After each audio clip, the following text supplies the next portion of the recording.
ഇവിടെ പിണറായി വിജയനാണ് കുറ്റവാളി, പിണറായി വിജയൻ കാരണമാണ് കേരളത്തിലെ CPM പരാജയപ്പെട്ടെന്ന് പറഞ്ഞു ശ്രീകുമാർ സാറോട് ആവർത്തിച്ച് പറഞ്ഞു. കൃഷ്ണരാജ് പറഞ്ഞു. ആ ഒരു വാക്ക് എന്തായാലും ശ്രീകുമാർ സാർ പറഞ്ഞില്ല. സാറ് വേറെ കാര്യങ്ങളിലേക്കാണ് പറഞ്ഞത്. ഞാനൊരു കാര്യം ചെയ്യട്ടെ, കോൺഗ്രസ് പറയുന്നത് ദേശീയ പാർട്ടിയല്ലേ? കോൺഗ്രസിൻ്റെ കർണാടക മന്ത്രിസഭ ഉണ്ടായിട്ട് എത്ര വർഷമായി? 1 വർഷത്തിന് മേളിൽ മാത്രമേ ആയിട്ടുള്ളൂ. 3-2 ഭൂരിപക്ഷത്തോടെ അവിടെ വിജയിച്ചു വന്നു. ഈ ലോക്സഭാ ഇലക്ഷനിൽ അവർ അവകാശപ്പെട്ടത് എന്താ?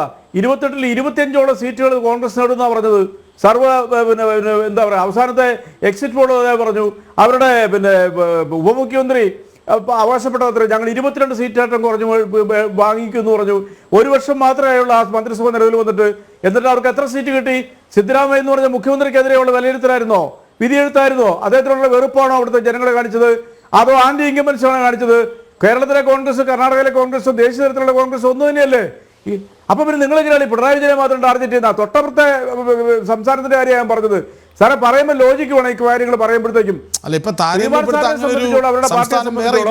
ഞങ്ങൾ ഈ പ്രസ്ഥാനം ഇവിടെ ഇല്ലാതാകാന്ന് മാത്രമേ ഉള്ളൂ. ഈ നിമിഷം വരെ നിൽക്കൂ,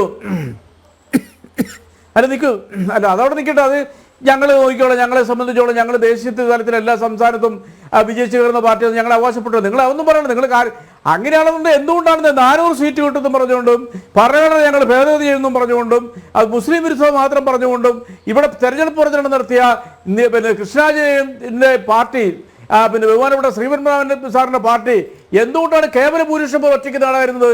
ഒറ്റയ്ക്ക് ഞങ്ങൾ 350 വോട്ട് സീറ്റ് നേടുന്ന പറഞ്ഞത്. ഓൾ ടുഗദർ 400 സീറ്റ് എന്നാണ് പറഞ്ഞത്. എന്തുകൊണ്ട് നേടിയില്ല? നിങ്ങൾ എന്തുകൊണ്ട് അതിനെക്കുറിച്ച് ചർച്ച ചെയ്യാത്തത്? ഞങ്ങളെ മാത്രം കുറ്റപ്പെടുത്തിയാൽ മതി. ഞങ്ങളൊരു ദേശീയ പാർട്ടിയാണെങ്കിലും എല്ലാ സംസ്ഥാനങ്ങളിലും ഞങ്ങൾ വിജയിച്ചു കയറുന്ന പാർട്ടിയാണ്. ഞങ്ങൾ ഇതുവരെ പറഞ്ഞിട്ടുണ്ടോ?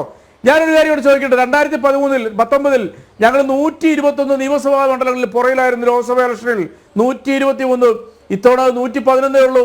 അപ്പോൾ നിങ്ങളൊന്ന് മനസ്സിലാക്കിയേ, 2019 ശേഷം ഈ 5 വർഷക്കാലത്തേക്ക് കേരളത്തിലെ ജനങ്ങൾ ഞങ്ങളുടെ സർക്കാർ നൽകിയ പിന്തുണയുടെ ഗ്രാവിറ്റി എത്രയോ കുറവാണെന്ന് നിങ്ങൾ പറഞ്ഞാലും ആ ഗ്രാവിറ്റി കുറഞ്ഞിട്ടില്ല എന്നുള്ള വസ്തുതയല്ലേ ദേശീയ രാഷ്ട്രീയത്തിലൂടെ ചർച്ച ചെയ്യപ്പെടുന്നത്? ജനാധിപത്യത്തിനെ വിലങ്ങേർപ്പെടുത്തിയ ഒരു സമയത്ത് കേരളത്തിലെ ജനങ്ങൾ ഞങ്ങൾ വളരെ വിനയത്തോട് സമ്മതിക്കുന്നു. അത് കോൺഗ്രസ് പാർട്ടി സപ്പോർട്ട് ചെയ്തു. അങ്ങയോട് 2 കാര്യങ്ങൾ. ഒന്ന്, റെജി ലൂക്കോസ്, അങ്ങ് എന്റെ രാഷ്ട്രീയം ഇവിടെ പ്രഖ്യാപിക്കേണ്ട, തീരുമാനിക്കേണ്ട. 2, ഈ തെരഞ്ഞെടുപ്പ് ദിവസം EP ജയരാജൻ വന്ന് പ്രത്യക്ഷപ്പെട്ട് ജാവ്ദേക്കറെ കണ്ടെന്നും പറഞ്ഞുവല്ലോ. അതിൽ വലിയ ആഴത്തിൽ പരിശോധന നടക്കുന്നുണ്ട്. ഈ പിണറായിയെ രക്ഷിക്കാൻ EP-യെ ബലിയാടാക്കുന്നു എന്നൊരു മറുചോദ്യം ഉയരുന്നില്ലേ?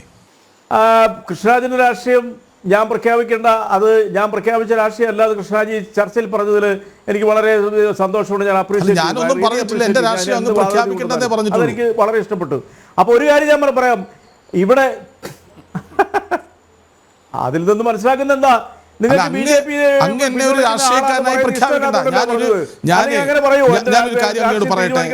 ഏതെങ്കിലും ഒരു ചർച്ച വൈറലാകാൻ വേണ്ടി പൊട്ടിത്തെറിക്കുന്ന ഒരാളല്ല ഞാൻ. എന്റെ ചർച്ചകളൊന്നും വൈറലാകണ്ട സാർ. 5 ചോദ്യം ചോദിക്കാൻ പറ്റി ഒരു ഉത്തരം അല്ലെങ്കിൽ ഒരു തിരുത്ത് വന്നാൽ അത്രയും നല്ലതെന്ന് മാത്രം ആഗ്രഹിക്കുന്ന ഒരാളാണ് ഞാൻ. എൻ്റെ ചർച്ച എല്ലാ നവമാധ്യമങ്ങളിലും വൈറലായി ഓടി നടക്കണമെന്ന് ആഗ്രഹിച്ച് പൊട്ടിത്തെറിക്കുന്ന ഒരാളല്ല ഞാൻ. അങ്ങനെ ചെയ്യുകയുമില്ല. എനിക്ക് ചോദ്യം ചോദിക്കണം, നിങ്ങളുടെ പരമാവധി ഉത്തരം ശേഖരിക്കണം, അത്രമാത്രം ലക്ഷ്യമേ ഉള്ളൂ. അതിവിടെ നിന്നല്ല, വേറെ ഏത് ചാനലിലായിരുന്നപ്പോഴും അങ്ങനെ തന്നെയാണ്. അതുകൊണ്ടാണ് ഈ തുറന്നു പറച്ചിൽ.